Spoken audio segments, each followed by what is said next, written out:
The Hollywood blockbuster movie Gravity cost roughly 2,000 crore rupees to produce. This chart shows how that number stacks up against the reality of spaceflight. While typical Mars missions and films operate in the thousands of crores, India's ISRO reached the red planet for just 650 crore rupees. The standard American approach to reaching Mars relies on massive launch vehicles, packing them with immense amounts of chemical fuel to force a direct, high-speed flight path. India wanted to reach Mars, but they lacked those heavy-lift rockets and the massive budget required to buy that kind of brute force speed. This created a unique engineering challenge. The team had to cross hundreds of millions of kilometers without the massive engines or fuel reserves traditionally used to span the solar system.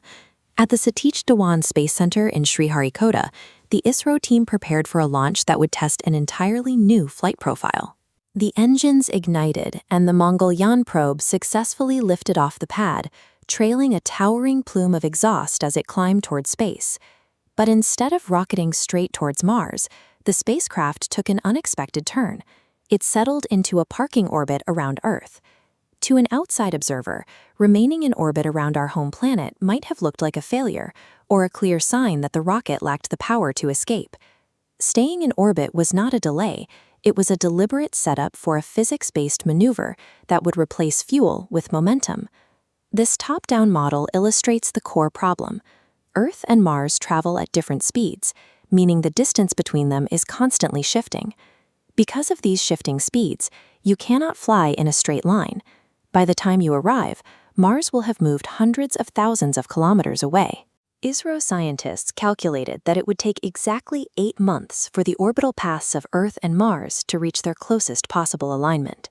During that 8-month wait, the probe executed a series of small, precisely timed engine burns, slowly stretching its orbit into wider and wider ellipses around the Earth.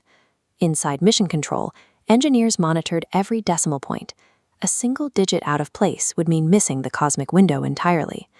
By waiting in orbit for the planets to align, ISRO traded expensive rocket fuel for the free variable of time. At the end of the 8-month wait, the planets finally drifted into the correct position. The spacecraft whipped around Earth, using the planet's gravitational pull to violently accelerate itself outward into the blackness of space. At the absolute peak of this high-speed swing, ISRO fired a small engine burn to break the hold of Earth's gravity, hurling the craft toward Mars. They didn't generate this kinetic energy with expensive fuel. They stole it directly from the momentum of the Earth's gravity. Mangalam successfully slipped into Martian orbit, completing a journey that had cost a fraction of any previous mission. India reached the red planet on its very first attempt for 650 crore rupees. In India, this approach is known as Jugaad, the art of solving complex problems by maximizing the utility of limited resources. The ISRO team applied this philosophy to high-level orbital mechanics, choosing to bypass expensive hardware requirements with sophisticated mathematical workarounds and extreme patience. The Mangalam mission proved that the stars are not the exclusive domain of the world's largest budgets. By trading brute force for brilliant mathematics, India opened a new path for any space program willing to play the long game.